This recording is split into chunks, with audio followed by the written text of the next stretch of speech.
It's time to introduce this week's guests onto the Starship. In previous weeks, I have reported on the case of Hollie Greig, who is an extremely brave lady and is seeking justice for abuse which she suffered throughout her childhood and as a young adult. She joins me today on board the Rich Planet Starship along with her mother, Anne, and legal representative, Robert Green. So without further ado, let's activate the teleporter and get them beamed up onto the ship.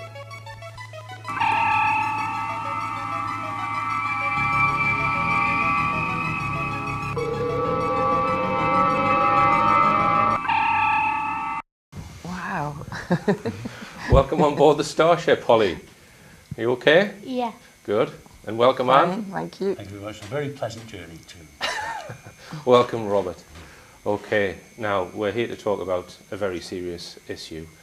And before we get the discussion underway, because we're a little bit limited in time, I'm going to give I'm going to read out a page that I've prepared, which gives the salient points of the case, and then we can perhaps go into detail on various parts of it. Okay, so Hollie grew up in Aberdeen with her older brother, her father Dennis and mother Anne. At the age of 20 in the year 2000, Hollie's mother learned from Hollie that her father had been sexually abusing her since childhood. Hollie told her mother that her uncle Roy, Anne's brother, in 1997 that he had discovered her father abusing Hollie. Roy, as one would expect, was outraged and threatened Dennis never to do this again, but he did not tell his sister Anne. A few weeks after that, this took place in November 1997, Roy died in very suspicious circumstances. He was discovered in a burnt-out car with a broken sternum and a fractured skull. In the year 2000, after Hollie had told Anne about the abuse, Anne took Hollie to the police so she could make statements about the abuse. During the police interviews, Hollie gave information about more people who had abused her and that her father had instigated this. In total, Hollie has named and described 16 people who have sexually abused her. These people include a sheriff, a high-ranking police officer, now deceased, and social workers. The abuse took place between 1986, when Hollie was just aged 6, and 2000, aged 20. Now, 10 days after making the allegations to the police, social workers and police came to Anne and Hollie's house, and according to Anne, they sectioned her against her will under the Mental Health Act. They injected her against her will with a drug which put her to sleep. She woke up in hospital. Hollie was then taken into care. Anne sought out a leading psychiatrist so that her state of mental health could be independently assessed, and then later managed to regain custody of Hollie. Hollie's father now lives in Portugal with Hollie's brother. Neither he nor any of the other 15 people named by Hollie have been interviewed by the police to search for evidence or corroborate Hollie's claims. Hollie has received £13,500 in compensation from the Criminal Injuries Compensation Authority, but no one has ever been charged with any offence. Robert Green has been acting as legal representative for Hollie in order to get justice. The quest for justice has so far been made impossible by what appears to be an establishment cover-up. The law firm Levy and McRae, acting on behalf of Elish Angelini, the Lord Advocate of Scotland, has issued letters and emails which have prevented Scottish media outlets from reporting the case. Grampian police also seem to have acted suspiciously. Firstly, by not investigating or interviewing any of the accused, and secondly, they have twice arrested Robert Green on trumped-up charges, who was simply going about his lawful right to spread information about the case. So that's a summary of what we're facing, and I'd just like to, ask all of you, what's the current situation, Anne? I mean, are you more optimistic now than you were, say, a few months ago? Do you think you're making progress on this? Certainly, yeah. There's a lot more people aware, certainly, of what has been happening. Mm-hmm. And that's what we're trying to do at this present time. Mm-hmm. And you've been travelling all around the UK with your campaign. Yes. And how are you finding the travelling, Hollie? Because you went to Berwick the other day, didn't you? Yeah. Yeah? And you were telling me that somebody's written a song for you. Yeah. And what's that called? Rocket. No, it's Hollie wants justice. Justice. Yeah. Hollie wants justice. Yeah. Okay. In fact, I think 2 songs, isn't it? Yes. Yeah. That's correct. Okay. Another one. Do you know the other one's name? Yeah, Hollie, greig. Yeah. And just for the purpose of the interview, when Hollie has been interviewed by police, generally there will be a specialist there. Specialist. Who, because Hollie is hard of hearing. That's correct. And so between yourself and the specialist, Yes. you know, I'm never present at any of the interviews. Oh, you're never present. No. Okay. No, it's the specialist and the police that is with Hollie. So for that reason, you know, it's probably not appropriate for me to ask questions, you know, about the abuse. So we'll ask them to Anne. Okay. Now, can you tell us, Anne, when did Hollie first impart this information to you, and what were the circumstances around that? Well, I fled my home. My husband beat me up, and I went into a hostel, and Hollie came with me. I was trying to, because there's another element to this story as well. After my brother's death, you know, there was a family trust, and that trust went missing. And I was 3 years after my brother's death, the fact that the trust and the estate had never been wound up. So I had gone to the Law Society, and I was gathering information for that. And I was being stopped by my husband from doing that. So he beat me up, and I fled and went into a hostel with my daughter. And we were in there for 2 weeks. And I was trying to reassure Hollie that you know, everything was going to be all right, that I was going to divorce her dad, and you know, we would get a little house by ourselves. And you know, she says, "We've got to get the dogs, Mum," you know. And I says, "We will." She says, "But no, he'll kill the dogs," you know. And I says, "No, he won't, Hollie." I says, "It's me he doesn't like, it's not the dogs." "No, he will. He'll kill the dogs. He'll kill me too." You know. And I said, "Hollie, this has got nothing to do with you or the dogs," you know. And she says, "No, he will, because he touches me." And that's when she first... Right. Okay, so I understand. And yeah, you're very keen on dogs, Hollie, aren't you? Yeah. Yeah. Okay. Now, so that was how it came out then. Okay. And then you took that up with the police, as anyone would. Well, you know, I was absolutely staggered, you know. And I kept saying to her, "Are you sure, Hollie? Are you sure?" And she kept saying, you know, crossing her heart, "No, I'm not telling lies, Mummy." And the next day, she was going to be going out with a carer. And I says, "I want you to tell your carer," because I didn't know the right sort of procedure, you know, and I thought, well, she will know, you know, the correct way to go about this. And she went out with her carer, and when she came back, you know, I asked her carer, "Did Hollie tell you about her dad?" And she went, "Oh yes," you know. And I went, "Oh yeah." I says, "Are you not concerned about that?" And she said, "Oh well," you know. Really? And I went, "Oh well." I says, "Well, if you're not concerned," I says, "I am," you know. And I says, "And if you're not going to do anything about it, I will," you know. I says, "I'm going to go to the police." And then, of course, she insisted then that she would come with us, you know. And can you remember telling your mum this, Hollie, in the hostel? Can you remember the hostel? Okay. Right. Now, so obviously you went to Grampian Police. Yes. And tell us what happened there. I went, and myself and Hollie went in, and we saw a police officer there, and the police officer asked Hollie, you know, where this took place, and Hollie went, "Brazil," and that's the first that I knew, you know, how long this had been going on, you know, because I was really shocked.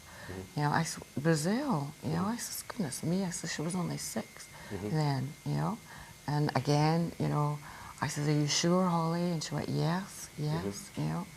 And from there we were told, this police officer, you know, got everything sort of going, and we were told to go away and then come back, you know, sort of like the next day to a special suite that they had, you know, for this sort of thing. Okay. And how many, was there just the one interview with Hollie in the police? No, there was 3 days. 3 days of interviews? It was done over 3 days, yes. Okay. And she did drawings and, you know, one-to-one with the police, and then she did drawings and. Right. So these interviews then, were they taped? I don't know. Okay. I don't know. Was So never, you weren't there then? No, I was not. Right. Can you remember, Holly? You know when the police spoke to you, they have a machine where they put the tape in and then they press the button? Yeah. Did they have that? Yeah. They did? Okay. So you haven't pursued getting the... Because I think you're entitled to have those. No. I have to say. We did get from Shrewsbury. It may be a problem because already we have applied for the next of certain documents already, and we've been refused every time by the Crown Office under the Freedom of Information Act. They consider, the Crown Office of Scotland, it is not in the public interest for people to, not only us, but the public in general, to know the contents of those tapes. Okay. I think that is quite significant. And you suspect that they injected Hollie during those interviews? Was that when? No, that wasn't the first interviews that she did. And then we had to, over the summer, right, Hollie started coming out with these other names. And we went back to Grampian Police on the 25th of August. Okay. Right? And that's, I was again separated from Hollie, and Hollie was left with a social worker. And it was, you know, when I came back, Hollie was crying. Okay. And I said, I'll take you to McDonald's, Hollie, it's okay, you know. And we went to McDonald's, and she was definitely disorientated. She couldn't eat her burger, you know, which is unheard of, you know. And on the way home, she said that a social worker stuck a needle in her leg. And, you know, I was really astounded. And I thought, I immediately went right back to the police station and told them that. And they said that they would get a police doctor. And we sat for 2.5 hours in the police station waiting for this doctor. And this doctor never appeared. And then eventually we were told just to go home. So when you say, so she was just disorientated then after this had happened. Can you remember that, Hollie? Yeah. Can you remember going to McDonald's? Yeah. And what did you tell your mum in McDonald's? Can you remember what you told her? How did you feel? Dizzy. Dizzy. Right, okay. Okay, and over the years, has there been any more interviews since 2000 then? There was another... Police interviews? Yes. Yes, there was. So In 2009, Okay. that was when Grampian Police came down to Shropshire. Where that's correct. Okay. That was held on the 8th of September, obviously last year, 2009. Anne was interviewed by police officers upstairs about some of the concerns from the financial point of view mainly. Okay. And Hollie was interviewed downstairs. Right. It was one of the special houses that they use for rape victims that are less intimidating than the police station. I was not allowed to be actually present in the room where Hollie was being interviewed, but I was allowed to sit in the kitchen next to a partition door where Hollie was being interviewed in the lounge. And partly because of Hollie's hearing difficulties, the conversation took place at a higher decibel level than we were doing normal. So I was, with my notebook, I was able to listen and note just about everything that went on. All right, so you've got a record of all of that? Yes. Yeah, Yes. The interviews that were done last year, were they largely due to the fact that you've started this campaign then, Robert, do you think? Yes, very much. They also followed an attack on Anne and Hollie's home, which we can't substantiate, but a gun was fired at their window in August, which precipitated the arrival of the Grampian Police. Right. And I informed both the Chief Constable of Grampian Police and the Scottish Government, Alex Salmond, that if anything happened to my clients, I would hold them personally responsible, because they'd been supposed to be doing a reinvestigation since January of that year, but had done absolutely nothing. It was only when this rather unpleasant incident, and we don't know who did it, there's nothing really too terribly substantial about it, apart from the fact that it did happen, and it immediately got a result from as far as they're coming up to conduct interviews. And over the years, Anne has kept a lot of documentary evidence, although you have had some of it stolen. Yes. So just so that people understand what you have that can be put before a court or the police or whatever, I'm just going to show to the audience, you know. Okay. I'll put it there. So you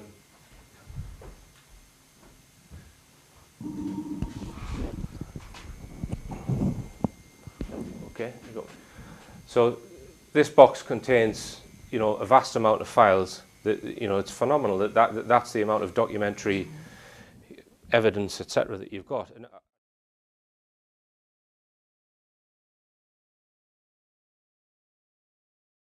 you know, it's phenomenal that's the amount of documentary evidence, etc., that you've got. And I just want to come on to that because am I right in thinking that none of these accused people have been interviewed by the police, to your knowledge? The only person that we believe has been interviewed was actually initially Dennis Charles Mackey in 2000. Okay. But in 2009, to the best of our knowledge, and we've looked in this fairly extensively and informally, not one of the people other than Hollie has been interviewed. Greig was interviewed Greig was yeah, but that was in 2002, relating to another offence, actually, as it happened. It related to another offence? Oh, was the other? No. Oh, it was because I insisted, I kept going back to the Procurator Fiscal and insisting that he be interviewed. And then eventually in 2002, they interviewed him. And he actually came to our home and was very abusive. And we tried to get an interdict to keep him away from our home. And when the interdict went towards the court, he put in counter interdicts, and in that counter interdicts, which we have a copy of, Grampian Police are apologising to him for having taken him from Portugal and telling him that he wouldn't be interviewed again and he would never be bothered again about this case. Right. Okay. And I just wanted to ask you about when you were sectioned, because there's no, you tried to get documentary evidence of that, didn't you? All the and papers they have wouldn't missing. produce any. I mean, so I guess they would say that never happened. Is that? Well, if I may answer that one, if that's right, Anne. Anne was sectioned on the 5th of September 2000. When she managed to get away from the Cornhill Hospital where she was being held, on advice of her lawyer, Yvonne McKenna, she then went to an expert, Dr. Ellen Smith, and asked for a full analysis. Dr. Smith can do the full analysis, obviously accepting she's been onto a very difficult time with all as anybody would be under those circumstances, but pronounced her perfectly sane, in no way schizophrenic, which is what would have been alleged by the doctor involved at Cornhill Hospital, Dr. Alistair Palin.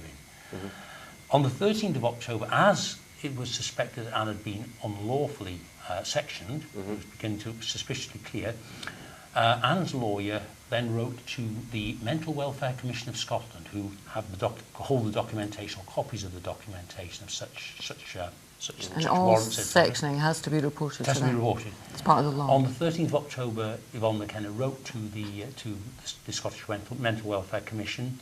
A letter which we have a copy of was received on the 1st of October from the Mental Welfare Commission, saying they have no record of any documents whatsoever to do with this very, very serious matter.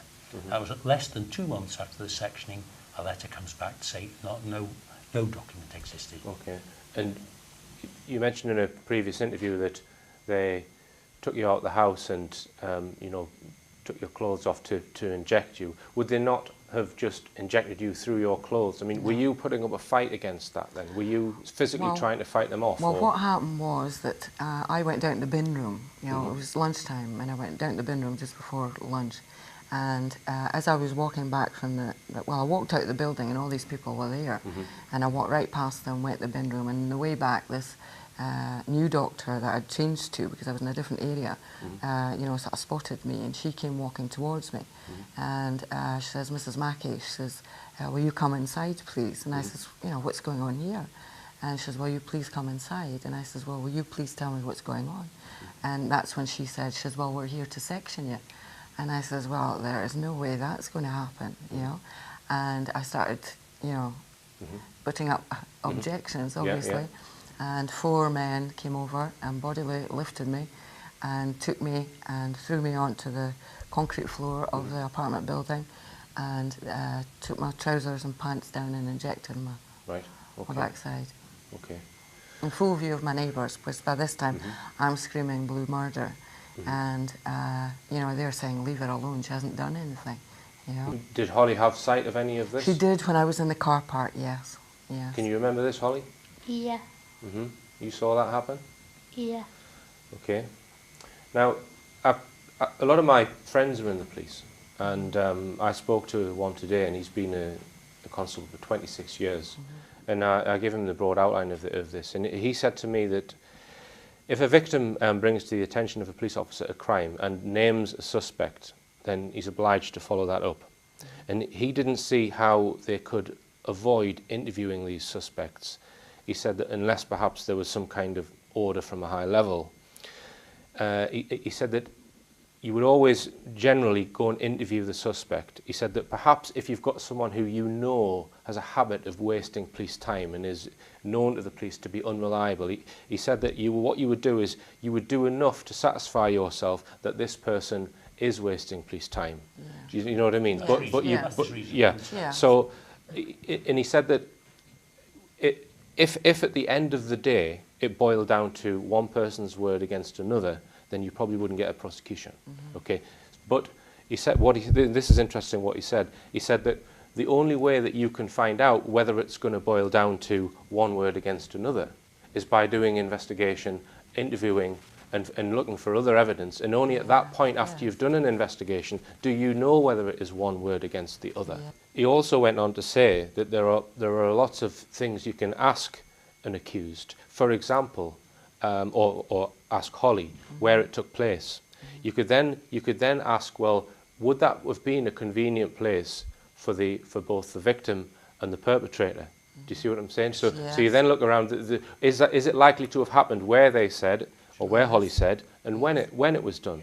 And he said that there's so many different avenues you can look for corroborating evidence before you get to the point where you say it's just one word against the other. So I just want to say that if there's anyone in Grampian Police listening, that why have you not investigated these accusations? Why have you not interviewed any of the accused? Why is there not one of you brave enough to break ranks and go and interview any of these accused that Hollie has named? Because that's a point, isn't it, Robert? That police are not obliged to follow their superiors. They're obliged to the law. No, I've actually mentioned that to Grampian Police already. The officers concerned, their obligation is to the law. It certainly is in England. I believe it's the same in Scotland, though there are differences. But I think that fundamentally is the same. Okay. I explained to the officers who arrested me that their duty is to the law, not to be told to what a superior officer or even a member of the government or the Crown Office might tell them to do. So it will be perfectly valid for a police constable to go and interview some of these accused, and if a senior officer tries to stop him, he could then arrest that senior officer for preventing justice from taking place. Conspiring to prevent the just course of justice. Okay. That senior officer could then be guilty of a crime. If there are any constables in Grampian Police listening, please look up, Google Hollie Greig and put it on your conscience that you should go and interview these people. Okay. Now, there was also something about the sectioning that the niece of one of the accused was involved. Yes, we understand that to be the case. We are making further investigations on that one, so we don't want to be absolutely firm on that at this point. Okay. But we do believe, there is reason to believe that a relative of some of those who have been accused was involved in the sectioning of that, and that is what we understand at the moment, but we can't quite establish that yet. Okay. Although we may be able to do before too long. All right, Robert. Now, Hollie not only has named some of these abusers, she's named other victims. Yes. Can you tell me how many? Yes, there are, apart from Hollie, there are 7 other victims who are all children at the time. Of course, time has gone on now, and many of them are adults now. Okay. Now, and have they spoken out? No. Our informal investigations tell us that not one of them has even been interviewed. Obviously we challenged the police about this, but of course they've refused to pass us their details of the interviews under the Freedom of Information Act, which I think is extremely suspicious in itself. What have they got to hide? Okay. So, I mean, there's 7 further avenues of investigation for any police officer wanting to look into this. And you moved from Aberdeen to Shropshire for obvious Yes. reasons. Okay. Yes. And when was that, Anne? It was just the end of 2005, Okay. and we were helped by Women's Aid and also the Downs Association helped us move. And how have you found living in Shropshire? It's very nice, yeah. Do you like it, Holly? Yeah. Yeah?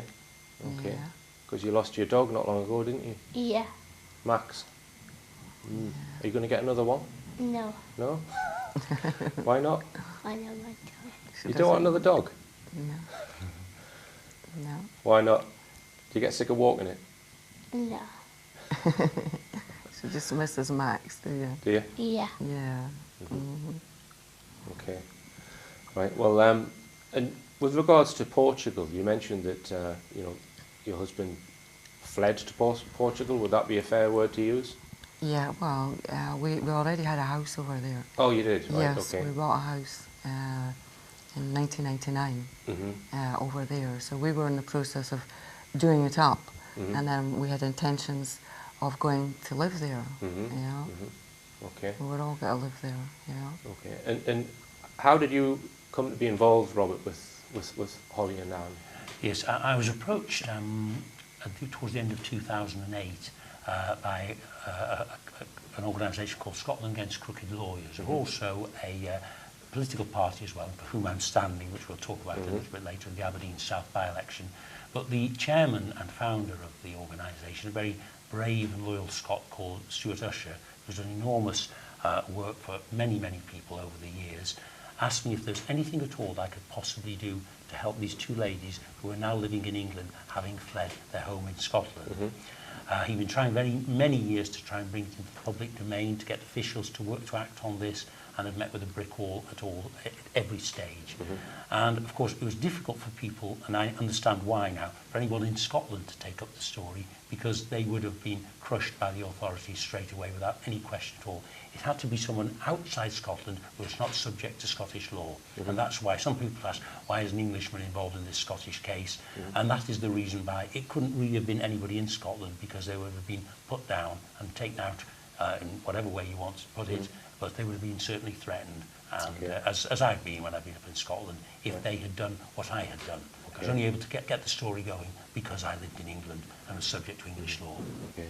And in February, you travelled up to Yes, Aberdeen yes, in I order did. to hand out leaflets in the street That's to bring correct. public knowledge about the case. And That's correct. I decided that I was going to, because of the fact that the authorities were still continuing to obstruct all our requests, which is simply, has always been and remains, for a public and open independent inquiry into the circumstances about the case of Hollie and the other children, and also about the death of Roy Greig as well, which we'll come to later. But that is all that we've asked, and after I had named people publicly, I called a public meeting in October, which I named all the people, and I also named the victims as well at a public meeting in Edinburgh.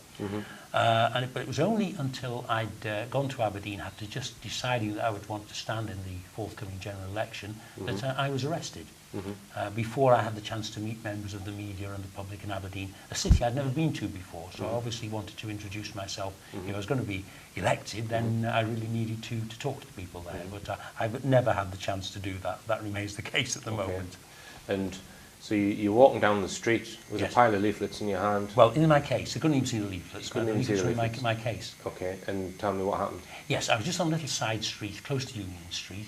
The meeting, the rendezvous, was supposed to be 10:30 outside one of the main stores, Marks and Spencer in Union Street. Around 10 o'clock on the side street, I was suddenly found that two plainclothes CID officers approached me and asked me my name, which I gave, and they said that I had a warrant for my arrest under the breach of peace, breach of the Peace Act. Breach of the peace. Okay.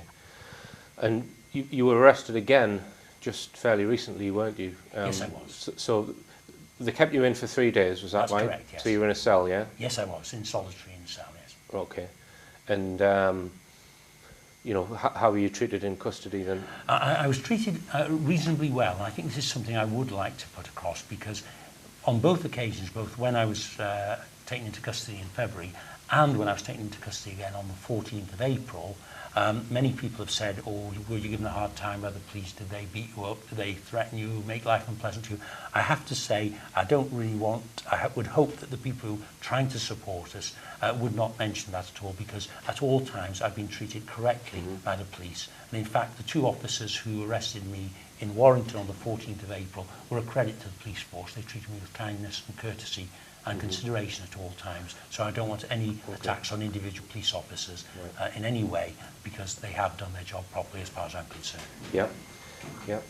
Now, they put certain bail conditions on you, is that right? Yes. What were they? Very draconian bail conditions, amongst them the fact that I could not visit Aberdeen or Aberdeenshire, that I could not communicate with anyone. How can they do that? How can they, what's the reason for not, I mean, obviously we know what the reason is why they don't want you to visit Aberdeen, absolutely. but what's their justification for that? Well, they consider that my presence and the things that I've been saying might cause alarm and harassment to certain of the people, or the people who are named. Right.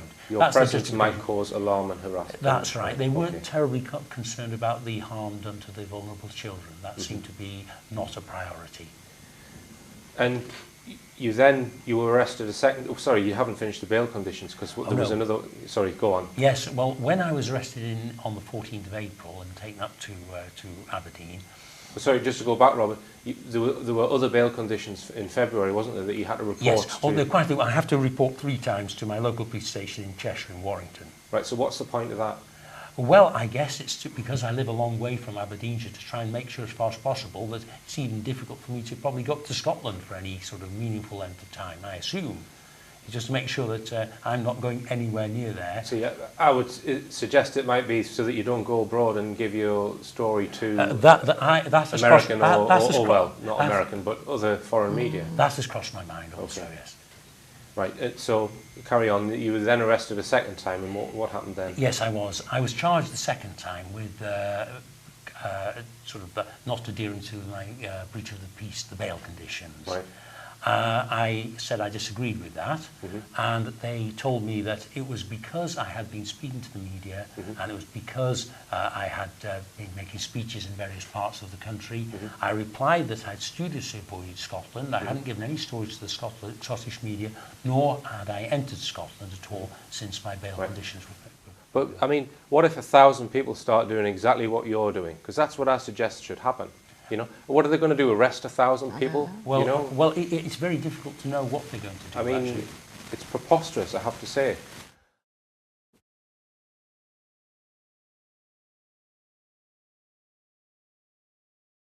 Okay. Right. All right, Hollie? Yeah. Good. Right. Now, we mentioned the death of your brother. The autopsy report, you had some problem getting hold of that. Is that right? That is correct. I mean, one would expect that you're the next of kin, that you should be entitled to an autopsy report. Yes, I thought so. And how long did it take to get that? 13 years. 13 years. Okay. Well, almost 13 years, Yeah. just under 13 years. Yes. Okay. And we had great difficulty in getting that at the end.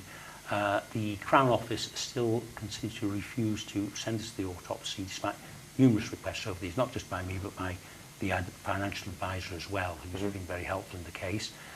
And eventually they told us that it wasn't their practice to send these out, but what they would do was to get a doctor, an expert, to actually tell us over the phone, or tell Anne over the phone, about the autopsy in a way that she could understand, because if we saw it, we might misinterpret it. Right, That was okay. how it was put to us. Right, yeah. Okay, but you actually then took it to a pathologist, didn't you, when you did get the... Yes. Yes, we insisted that we had it. We said, if we don't understand it, we'll take it to an expert, and they will explain it all to us. But we'd like to have that, and we believed Anne was entitled to it. Okay. And you were telling me off camera that somebody else, you assume someone else may have got a copy of this report. Yes, and this is quite disturbing. On Sunday night, there has been some altercations or some disagreement with the BBC about who were going to do the story. Sunday the 25th? Yes, the Sunday, yes. And during an interview there, the reporter involved, investigative reporter Mark Daly, came on air to sort of challenge certain things about the story. BBC reporter? BBC reporter, yes, who led the team who were supposed to be doing the investigation. Now, there are lots of different points of view that will never be resolved, I'm sure. But what disturbed me, and it came right at the end of the show, that he appeared to be reading from a document that resembled the autopsy that we had had.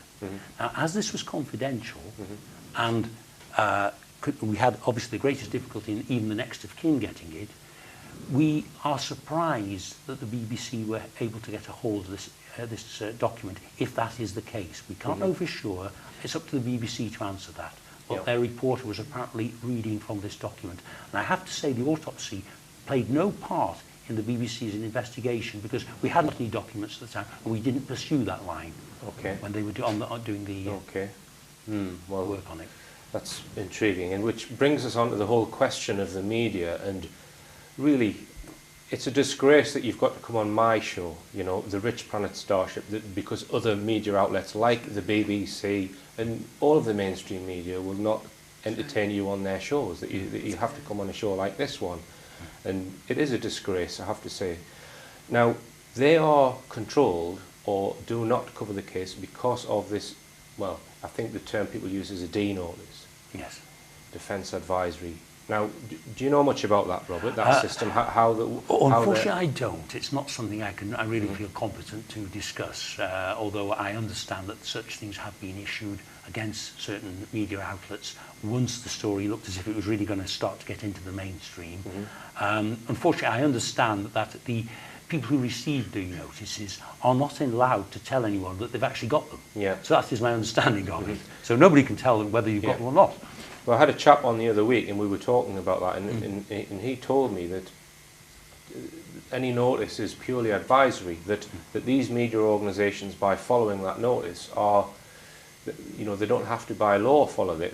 If they think that it's in the public interest for them to publish that information, then they can go against that notice. So they're complying with, you know, whoever's issued those warnings. Okay, and you said you were standing for Parliament, Robert. That's correct.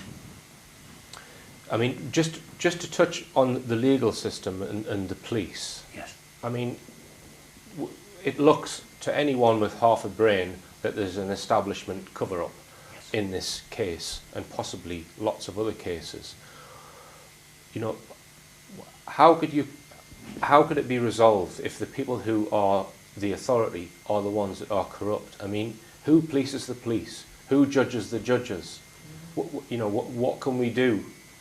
I think the only thing that can be done, this is of course the difficulty when all the people involved in the corruption really hold all the levers of power, which they use ruthlessly to suppress anyone who actually wishes to bring this terrible, terrible case and things like it. Because it's a general view that we're not just here for Hollie and the victims that we know about.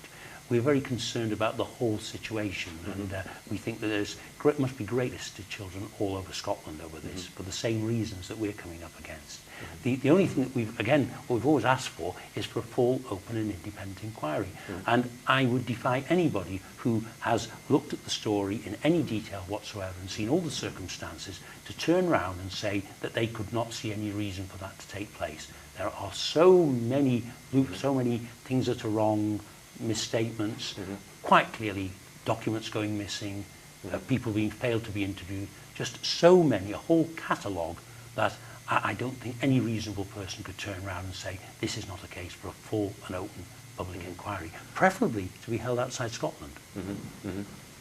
And because there were 7 other victims who haven't basically had statements taken from them, we can probably assume from that there's a lot more than 16 people. I mean, you think that this is the tip of a huge iceberg. I have reason to think that is the case. Of course, I cannot verify that, but everything about the story and the prodigious efforts of the authorities to actually conceal it from the people of Scotland, because that's what they're doing. They're concealing this from the people of Scotland.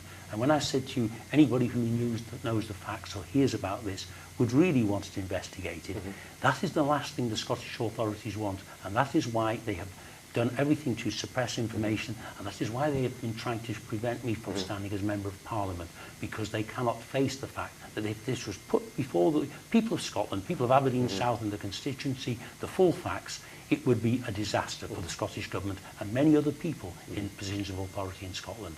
Many heads would roll, and they're terrified of that. It's the first domino. It's the first domino, yes, that's what I believe. Yeah. Okay, and you know, if one looks on the internet, well, not the internet actually, at other cases, such as the Cullen inquiry into Yes. Dunblane, you know, there was possible abuse going on in that case, and Operation O, which was in 1999, which was a move by, I think the FBI were involved, and the British government to try and find abusers of children. And I believe a D notice was put on information that was recovered from that operation.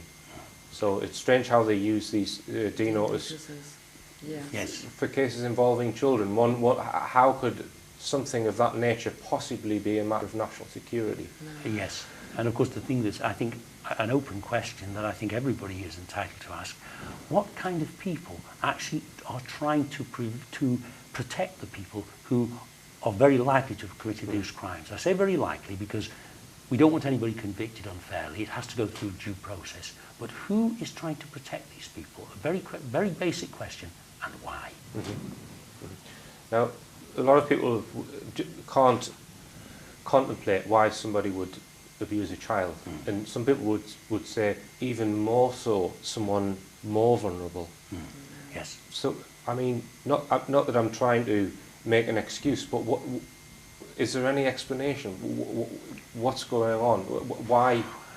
Can we go there? I mean, no. Well, I think it's very difficult for most people. I say normal people. It's difficult to say, but I think you know exactly what I mean. I think it's very, very difficult to put oneself in the minds of the people. And we would probably need an expert in the subject to answer that question rather than me. But what we have been given to understand is that this is systemic and tends to go in families over many, many generations. So children are literally born into these abusive conditions. And of course, they're brought up like that. They're brought up to live a lie. And they're also brought up in fear that if they discuss anything that goes on within the family outside, something terrible will happen to them. And I believe this is the case. This is one case. And I think that tends to be how these rings exist and proliferate and carry on over and over again. And there also seems to be some indication that people involved in this are sometimes deliberately placed in key positions in authority. So, as in this case, which I think may well be the case here, although I've no proof of that, that there may be people who have a vested interest in the case not coming to light. And I've also heard it alleged that there are certain Freemasonic connections with this. I mean, do you want to bring that into the conversation, or would you rather just leave that? No, I don't. I'm quite happy to answer that on air. What I would like to say is, during this investigation, I'm really not interested in tarring people with the, unfairly on this. It would be very unfair. And I don't want to mention any organisations, whether they be public organisations, secret societies, any other organisation. I don't want to say that those people are behaving that way because they're part of that society or anything like that. I have no evidence to support that. And I think it would be very unfair to make any implications against people who belong to those organisations. I would feel in the main that most people in those organisations are very good people and would be just as sickened about what is happening as the rest of us. That's my view. Yeah. It's a crime by certain people, and that's exactly. Okay. Okay, Robert, you're standing for Member of Parliament of Aberdeen South, and the election is tomorrow.